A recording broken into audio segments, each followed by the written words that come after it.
சாடுனீங்க அப்படின்னு பத்திரிகையாளர்கள்லாம் கேட்டா அதை நியாயப்படுத்தி வேற அவர் வந்து பேட்டி கொடுக்கிறாரு. நாம கல்வியால வளர்ந்த சமூகம்னு மாறு தட்டிக்கிறோமே, என்னைக்காவது இந்த கல்வி கிடைக்கிறதுக்காக எத்தனை வருஷமா இந்த சனாதனவாதிகளை எதிர்த்து நாம போராடி பெற்ற உரிமையை பாதுகாக்கணும்னு உங்களுக்கு தோணல? இந்த சமூகம் படிச்சாதான் வளர முடியும், முன்னேற முடியும் நினைக்கும் போது இல்ல நீ நடிச்சாலும் ஆடி பாடினாலும் வளரலாம் போல அப்படிங்கிற எண்ணத்தை உருவாக்குறீங்க. அந்த மாதிரியான சூழ்நிலை நீங்கள் உருவாக்கிக்கிட்டே இருக்கீங்க. உண்மையில இது கவலையா இருக்கு. நீங்க சினிமா மூலமா பிரபலமானீங்க, ஆட்சிக்கு வந்தீங்க, ஜனநாயக நாட்டுல மக்கள் உங்களுக்கு ஓட்டு போட்டாங்க. அதை பத்தி நம்ம பேசல, அது விமர்சிக்கப்பட வேண்டியது, அது அப்பாற்பட்டது. நீங்க ஒரு அரசாங்கமா வரும்போது உங்களுக்கு ஒரு சமூக பொறுப்பு இருக்கு. இந்த அரசாங்கத்துக்கு இந்த சமுதாயத்துல எதை விதைக்கணும்னு ஒரு சிந்தனை இருக்கணும். குறைந்தபட்சம் சமூகத்தின் மீது அக்கறை இருக்கணும். அத சினிமாக்காரர்கள் எல்லாம் சேர்ந்து ஒரு ஆட்சி நடத்தினா இப்படித்தான் இருக்கும்னு ஒரு மோசமான வரலாற்றை தயவு செய்து ஏற்படுத்தாதீங்க. பள்ளிக்கூடத்துல ஒரு அறிவார்ந்த ஒரு மாணவர்களை உருவாக்கணும். அதுதான் ஆரோக்கியமான சமூகமா மாறும். இல்லைன்னா நாமளும் கல்வியில பின்தங்கிய மாநிலங்கள் எப்படி இருக்கோ அது மாதிரி போயிடுவோம். வட இந்தியர்களை நாம குறை சொல்லிக்கிட்டு தெரிஞ்சுக்கிட்டு இருந்தோம், நக்கல் அடிச்சுக்கிட்டு இருந்தோம். உண்மையாவே நடிகர்களை எங்க வைக்கணுமோ அந்த இடத்துல வட இந்தியர்கள் எங்க வைக்கணுங்கிறத நல்லாவே தெரிஞ்சு வச்சிருக்காங்க. பள்ளி கல்வியில சதவீதம் குறைவா இருக்கிற வட மாநிலங்கள்லயே சமூகத்தின் மீது விழிப்போடு இருக்கிறாங்கிறதா உண்மை. எந்த சினிமாக்காரர்களும் அவர்கள் கொண்டாடுறது கிடையாது, கொண்டாடுறாங்க, அது எந்த இடத்துல இருந்து தான் முக்கியம். ஆனா தமிழ்நாட்டுலதான் மிக மோசமான ஒரு சமூகத்தை நாம வளர்த்து கொண்டு இருக்கிறோம்.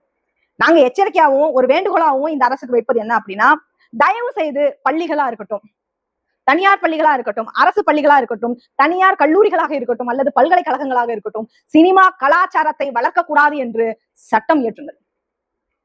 அங்க அவங்களுடைய சிந்தனையை வளர்க்குமான எண்ணத்தை விதைக்கணும். அந்த மாணவர்கள் பாடல் எழுதணும், அவங்க சமூகத்தை மாற்றி அமைக்கக்கூடிய சிந்தனையோடு செயல்படணும், அவன் இட்டு கட்டி நடனம் ஆடணும், நாடகம் அமைக்கணும், தன்னைத்தானே தயாரிப்பு செய்து திறன் மேம்பாடுகளை அவன் வளர்க்கணும். அதை விட்டுட்டு ஏதோ ஒருத்தர் பாட்டு எழுதுனதுக்கு ஒருத்தர் ஆடுறதுக்கு எல்லாம் இங்க நீங்க கூத்தாடிட்டு இருக்கக்கூடாது. அது சமூகத்தின் மிகப்பெரிய கேடா விளையும். உடனே இப்படி சொன்ன உடனே சில அறிவுஜீவிங்க சினிமா பாடலாம் பாடல என்ன தப்பு இருக்கு அப்படின்னு நம்ம கொம்ப தூக்கிட்டு வருவாங்க.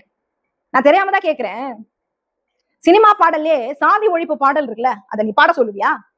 சினிமா பாடல்லையே மத ஒழிப்பு பாடல் இருக்குல்ல, அதை நீங்க பாட சொல்லுவீங்களா? பள்ளிக்கூடங்கள்ல பாடதான் விட்டுடுவீங்களா? ஒரு வேலை அதெல்லாம் பண்ண முடியாதுல்ல. அப்ப அது போலதான் நான் சொல்றதும். தாவைக்கு ஆட்சியில கம்யூனிஸ்ட் கட்சிகள், விடுதலை சிறுத்தைகள் போன்ற கட்சிகள் அரசாங்கத்துல பங்கேற்று இருக்கீங்க.